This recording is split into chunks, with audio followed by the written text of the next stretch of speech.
Y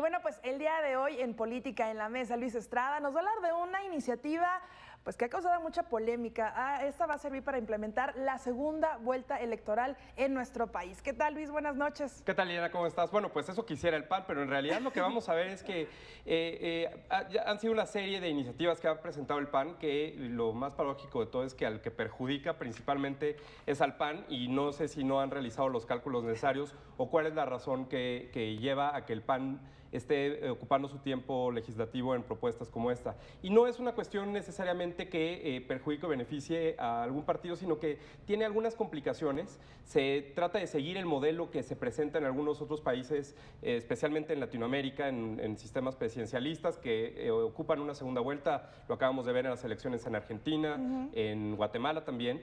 Pero en realidad la situación que se trata de resolver con la segunda vuelta, y lo vamos a ver en un momento más, es mucho más complicado y en realidad causa más problemas de los que genera, y los problemas que se tratan de arreglar con la segunda vuelta en el caso mexicano me parece que se profundizarían. Si te parece bien, vamos a ver qué es lo que propone el PAN. En principio es una modificación, lo propuso apenas esta semana, tratar de modificar el artículo 81 de la Constitución, en el cual la segunda vuelta es un modelo clásico de segunda vuelta en el cual si ninguno de los candidatos obtiene el 50% más uno de los votos, entonces se realiza una nueva elección en la cual los dos punteros en la elección van a la elección.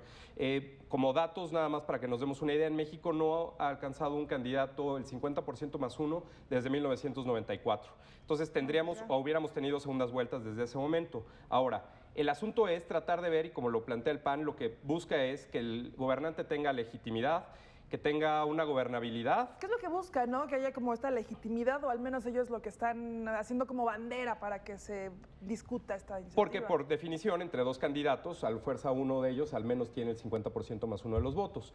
Pero en realidad lo que acaba pasando es lo siguiente, y está demostrado en varios casos en Latinoamérica. El primero, respecto a la legitimidad, es una legitimidad falsa porque, pues como te digo, si nada más tienes dos candidatos, a fuerza uno de los dos va a tener el 50% más uno. Pero está demostrado que en las segundas vueltas vota menos gente de lo que votó en la primera vuelta. Es decir, hay menos participación. Y si estamos hablando de que en las elecciones vota el 50% aproximadamente, va a subir el abstencionismo, a menos que le hagas como en Argentina o como en Perú o en otros países, que es obligatorio que la gente vaya a votar en ambas rondas. Entonces, pues así sí, no baja la participación, pero mientras tanto tienen que ir a participar, y entonces vota en menos del 30%. Entonces tienes el 50%, pero del 30% que votó. O sea, al final de cuentas, la gente que decide sigue siendo más reducida. Es menos aún, exacto. Y segundo punto que es muy importante es, las segundas vueltas, por lo regular, la primera vuelta de un sistema así es el mismo día la elección de Congreso.